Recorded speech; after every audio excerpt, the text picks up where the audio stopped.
बिस्मिल्लाहिर्रहमानिर्रहीम। अस्सलाम वालेकुम। 6 अगस्त के जॉइंट सेशन के हवाले से मेरी दूसरी वीडियो है। जैसा मैंने आपको बताया था कि बहुत कुछ है बताने को, मुख्तलिफ वीडियोज़ में उनको कवर करने की कोशिश करेंगे। शुरू करते हैं ये कि प्रेस गैलरी से बैठकर हमने जो मंजरनामा देखा वो क्या था, वो चीज़ें जो शायद आप टीवी चैनल्स पर स्क्रीनों पर ना देख सके हों। कल के इजलास में जो जमीयत उलमा इस्लाम, PTM और शेख ज़ई साहब की जमात और साथ ही जमीयत उलमा इस्लाम मौलाना फजल रहमान साहब की जमात, उनके अरकान शेम शेम के नारे लगाते रहे और वो मजम्मत करते रहे उन तमाम लोगों की जो कि हुकूमत के साथ कानून साजी में साथ दे रहे थे। और साथ कौन दे रहा था? साथ दे रहे थे पीपल्स पार्टी और नून लीग। और उन्होंने बहुत ज़्यादा जो है वो एहतजाज किया और वो बार बार ये कहते रहे कि गैरत का मुजाहरा करो, कौमी गैरत का मुजाहरा करो, हुकूमत के सहूलतकार ना बनो। ये तमाम नारे जो हैं ये नून लीग और पीपल्स पार्टी के लिए थे। इसके अलावा कल जिस रुकन असम्बली ने सबसे ज़्यादा एहतजाज किया वो सेनेटर मुश्ताक साहब थे जमात इस्लामी के। लेकिन ये एक तो है ना वो नाजेबा इशारे और बिलो द बेल्ट बातें, वो तो कादिर पटेल साहब और आगर रफीउल्लाह साहब ने सबसे ज़्यादा की और पीपल्स पार्टी के लोग उसमें शामिल थे। लेकिन जो एक जो रवायात हैं, जमहूरी रवायात हैं, सियासी तौर पर जो एहतजाज किया जाता है, वो अगर किसी ने सबसे ज़्यादा किया तो वो सेनेटर मुश्ताक थे। वो कहते रहे कि चीनी चोरों को पकड़ो, वो कहते रहे कि गंदम बहरान के ज़िम्मेदारों को पकड़ो, अद्वियात की कीमतें कम करो, हुकूमत के ऊपर तनकीद करते रहे वो, लेकिन इखलाक के दायरे में रहकर। लेकिन जो पीपल्स पार्टी के लोग हैं वो तो ऐसी चीज़ें हैं कि मैं ये ज़रूर कहूँगा कि जो स्पीकर हैं कौमी असम्बली असद कैसर साहब, वो अगर वो वीडियोज़ जारी कर दें जिसमें पीपल्स पार्टी के अरकान बिलो द बेल्ट जो है वो इशारे कर रहे हैं, ऐसी चीज़ें कि गली मोहल्ले में जो छोरे लड़के खड़े होते हैं वो भी शायद इस तरह के इशारे उस वक्त ना करते हों जब वो देखते हो कि मोहल्ले में कोई खातून गुजर रही है, गली से गुजर रही है। जो इशारे उस वक्त ये अरकान असम्बली कर रहे थे, बावजूद इसके कि वहाँ पे अरकान असम्बली ख़वातीन मौजूद थीं। और वो ऐसी चीज़ें हैं कि वो मैं आपको वीडियोज़ में नहीं बता सकता। अगर वो वीडियो जारी कर दें तो मेरा ख्याल है कि लोगों को अंदाज़ा हो जाएगा कि जो इस इजलास हमारे टैक्स के पैसों से चल रहा होता है, उस इजलास में किस तरह की हरकत और सकनात जो हैं वो की जा रही होती हैं। इसके अलावा जो बिल के कंसिक्वेंसेस हैं, आपने पिछली वीडियो के कमेंट्स में भी पूछा है, जैसे मैंने आपको बताया कि उसको पर ईसा नकवी साहब बात करेंगे।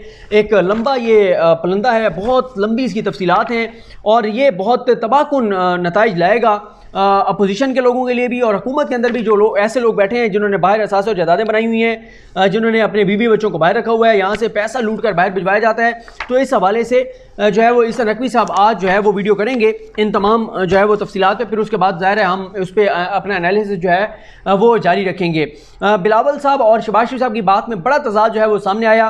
बिलावल साहब, शहबाज शरीफ साहब ने खिताब करते हुए कहा कि अपोजिशन इसलिए, ये जो मौलाना फजल रहमान साहब की जमात, सिराजुल हक साहब, शेख ज़ई साहब की जमात और PTM इसलिए नाराज़ हैं कि इनको पिछले इजलास में तकरीरों का मौका नहीं दिया गया।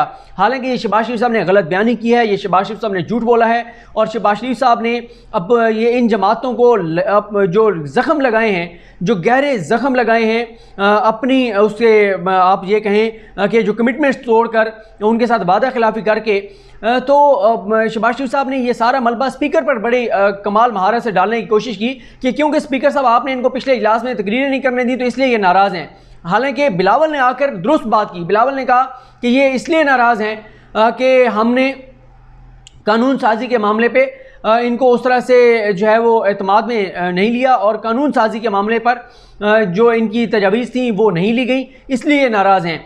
जो ये जमातें, जो 4-5 जमातें नाराज़ हैं अपोजिशन की, वो नून लीग और पीपल्स पार्टी की रवैये की वजह से नाराज़ हैं। वो ये कहते हैं कि ये रात की तारीकी में जाके सौदेबाजी कर लेते हैं, ये सरेंडर कर देते हैं, ये हुकूमत के सहूलतकार हैं। और इस हवाले से जमीयत उलमा इस्लाम के लोग अब टीवी के ऊपर भी बयान दे चुके हैं और जो मौलाना अता रहमान हैं वो सेनेट में बात कर चुके हैं और मौलाना असद महमूद जो मौलाना फजल रहमान के बेटे हैं वो जो है वो कौमी असम्बली में बात कर चुके हैं। इस वक्त हमें पीपल्स पार्टी और नून लीग जो हैं वो यरगमाल नज़र आती हैं जमीयत उलमा इस्लाम के हाथ में। दोनों जमातें जो हैं उसमें शहबाज शरीफ साहब ने तो पार्लियामेंट के फ्लोर पर खड़े होकर माफ़ी मांग ली और सबको हैरान कर दिया जब शहबाज शरीफ साहब ने माफ़ी मांगी। मौलाना असद से, मौलाना फजल रहमान के बेटे से माफ़ी मांगी कि हमसे जो कमी कोताहियाँ हुई हम आपसे माफ़ी मांगते हैं और आइंदा हम इंशाल्लाह आपको आपकी बात हम आपको भरपूर एतमाद में लेंगे। आप अंदाज़ा लगाएं कि इतनी बड़ी जमात उस और मौलाना फजल रहमान साहब की तारीफ़ों के पुल बांध दिए, बड़ी तारीफ़ें कर रहे थे मौलाना फजल रहमान साहब की। तो ये आप अंदाज़ा लगा लें कि शहबाज शरीफ साहब ने पार्लियामेंट के फ्लोर पे खड़े होके पहले शहबाज शरीफ साहब ने जरदारी साहब को भी धमकियां देते थे कि घसीटेंगे, ये कर देंगे, वो कर देंगे, और फिर जब नवाज शरीफ साहब ने जरदारी साहब को घर बुलाया था तो फिर गाड़ी चलाकर उनको लेकर आए थे, तो उस वक्त भी शहबाज शरीफ साहब ने माफ़ी मांग ली थी। वो जो अली बाबा 40 चोर और जरदारी को पेट चीर फाड़ कर, लटका कर, लाहौर लाड़काना और कराची की सड़कों पर घसीट कर और आवाम के टैक्स का पैसा ना लूटा हुआ वापस ना निकाला तो मेरा नाम शहबाज शरीफ नहीं है। तो कल बहरहाल शहबाज शरीफ ने जो है वो इनसे भी माफ़ी मांग ली, मौलाना असद से, और कहा कि जी हमसे गलती हो गई है। लेकिन उन्होंने मलबा जो डालने की कोशिश की वो स्पीकर पर डालने की कोशिश की कि आपने इनको तकरीर नहीं करने दी। तकरीर तो कल भी उनकी अभी नहीं हुई थी और शहबाज शरीफ उठकर चले गए। जब मुराद से ने बात शुरू की तो शहबाज शरीफ चले गए, बिलावल बैठे रहे, बिलावल भी चले गए, तो कल भी उन्होंने तकरीर नहीं कराई। यही वजह है कि जो लड़ाई हुई, और उस लड़ाई के हवाले से मैं पिछली वीडियो में आपको जो है वो बता चुका हूँ।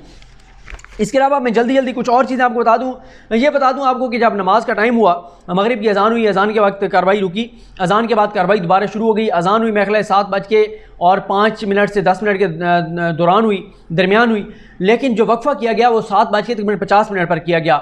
इस दौरान जमात इस्लामी और मौलाना फजल रहमान साहब की जमात के अरकान बार बार कहते रहे कि ये रियासत मदीना है, मगरिब की नमाज का वक्फ़ा करें। लेकिन दिलचस्प बात यह है कि वक्फ़ा तो नहीं हुआ 7:50 तक, लेकिन उन्होंने भी नमाज से ज़्यादा प्रेफर किया वहाँ पे हुकूमत के ख़िलाफ़ नारेबाजी को, एहतजाज को। वो ख़ुद भी वहाँ से नहीं गए नमाज़ पढ़ने के लिए, हुकूमत पर सवाल उठाते रहे, तनकीद करते रहे, लेकिन ख़ुद भी वो एहतजाज का हिस्सा बने रहे और उन्होंने जो है वो नमाज़ पढ़ने नहीं गए। तो आप चले जाते नमाज़ पढ़ने, अगर हुकूमत नहीं भी ब्रेक कर रही थी, कौन सा कोई ये इतना कोई शरई अमल हो रहा था कि आपका वहाँ पे होना, और शरई कोई ऐसा अमल है ही नहीं कि जिसको आप नमाज पर फ़ोकियत दे सकें। तो बहरहाल वो एहतजाज करते रहे, कहते रहे, लेकिन ख़ुद भी वो नमाज़ पढ़ने नहीं गए। इसके अलावा जमात इस्लामी, JUIF, PTM, अचकज़ई साहब की जमात, ये शुरू से आखिर तक एहतजाज करते रहे। कुछ इनके अरकान जो हैं वो थक गए, बैठ गए, लेकिन कुछ अरकान आखिर तक, जिनमें सेनेटर मुश्ताक भी एक थे, एहतजाज करते रहे। बिलावल साहब जो हैं उनको बार बार, क्योंकि बिलावल साहब के साथ राजा परवेज़ अशरफ साहब बैठे थे, उनके साथ मौलाना असद थे, उनके साथ सिराजुल हक साहब थे, उनके साथ उस्मान खान काकड़ थे, वो तीनों जो खड़े होकर एहतजाज कर रहे थे, वो बिलावल को मुखातिब कर रहे थे, वो शहबाज शरीफ साहब को मुखातिब कर रहे थे, कह रहे थे कि आप कौमी गैरत का मुजाहरा करें, आप जुर्रत का मुजाहरा करें, हुकूमत की सहूलतकारी बंद करें, हुकूमत का साथ मत दें, साम्राज्य का साथ मत दें, FATF की गुलामी में साथ मत दें। लेकिन बिलावल साहब, जैसे अब मैं आप सामने बैठे हूँ, आपसे बात कर रहा हूँ, तो बिलावल साहब का इसी तरफ रुख था, स्पीकर की तरफ। लेकिन जब बार बार बिलावल साहब को बुलाया जा रहा था, उनकी तवज्जो हासिल करने की कोशिश की जा रही थी, तो बिलावल साहब ने अपना रुख चेंज कर लिया, और बिलावल साहब ने यूँ अपना रुख कर लिया, यानी बिल्कुल इस तरह मुड़कर, और इधर जो है वो बैठ गए सीट के ऊपर रिलैक्स होकर। बिलावल साहब जो हैं वो आंखें नहीं मिला पा रहे थे अपोजिशन जो जमातें एहतजाज कर रही थी उनके साथ। शहबाज शरीफ साहब को जब बहुत ज़्यादा मुखातिब किया गया कि शहबाज शरीफ साहब आप क्या कर रहे हैं, शहबाज शरीफ साहब भी खड़े हुए, कोई बात किए बगैर 4-5 मिनट खड़े रहे और फिर बैठ गए। बिलावल साहब भी दरमियान में एक बार खड़े हुए, लेकिन बगैर को बात किए बिलावल साहब भी बैठ गए। उसकी वजह यह है कि ये दोनों जमातें सरेंडर कर चुकी थी, हुकूमत के साथ मामला तय कर चुकी थी, इनके हुकूमत के साथ मामला तय पा चुके थे, इसलिए ये उसके खिलाफ नहीं जा सकते थे, इसलिए ये खड़े ज़रूर हुए, लेकिन उन्होंने हुकूमत को कोई टफ टाइम नहीं दिया और खामोशी से बैठ गए। जब बिलावल खड़े हुए, शहबाज शरीफ खड़े हुए, तो परवेज़ खटक इनके पास गए, अली मोहम्मद खान साथ थे, ख्वाजा सादिर भी बहुत एक्टिव नज़र आए, श्री रहमान साहबा और शाजी मरी साहबा बहुत एक्टिव नज़र आई।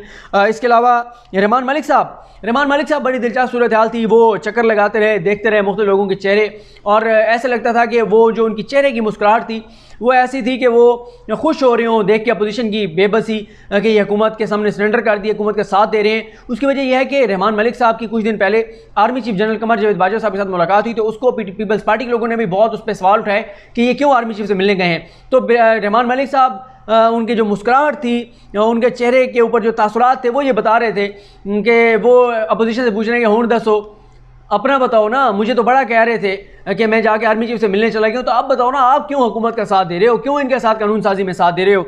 तो वो भी खैर चक्कर लगाते रहे रहमान मलिक साहब। इसके अलावा बिलावल साहब एक मौके के ऊपर मौलाना असद जो मौलाना फजल रहमान के बेटे उनके पास गए, सिराजुल हक साहब के पास गए, शहबाज शरीफ साहब भी एक मौके पे कुर्सी बिल्कुल अपनी उसका रुख चेंज करके और अनस नौला साहब के साथ गुफ्तगू करते रहे।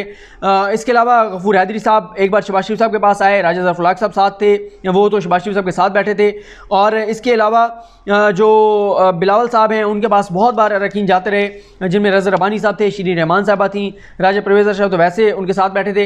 हुकूमती अरकान की मुस्कुराहटें थी अपोजिशन को देख कर, यानी वो दबे अल्फाज में यही कह रहे थे कि हाँ भाई बताओ आओ, बड़े दावे करते हैं आप टीवी पे कि कानून साजी नहीं होने देंगे, और आज आप कैसे बेहतरीन अंदाज से हमारे साथ बैठकर और कानून साजी में हमारा जो है वो साथ दे रहे हैं। इसके अलावा तारिक बशीर चिम्मा साहब थे, आई थिंक, क्योंकि मास्क लगाया हुआ था, मुझे वही लगे कि वो अपोजिशन के पास गए, उनसे जाकर बात की, बिलावल साहब को भी जाकर मिले। और इसके अलावा जो है ये बहरहाल जो इंपॉर्टेंट चीज़ें थी। बाकी जो शहबाज शरीफ साहब की तकरीर, उस दौरान क्या होता रहा, बिलावल की तकरीर के दौरान क्या होता रहा, क्या बात थी, और शाह महमूद कुरैशी साहब ने कैसे शहबाज शरीफ साहब को और शरीफ खानदान को आड़े हाथों लिया, उस पर नेक्स्ट वीडियोज़ में बात करेंगे। मुझे अपनी दुआ में याद रखिए। हम सब कामिल नासरो, अल्लाह हाफ़िज़।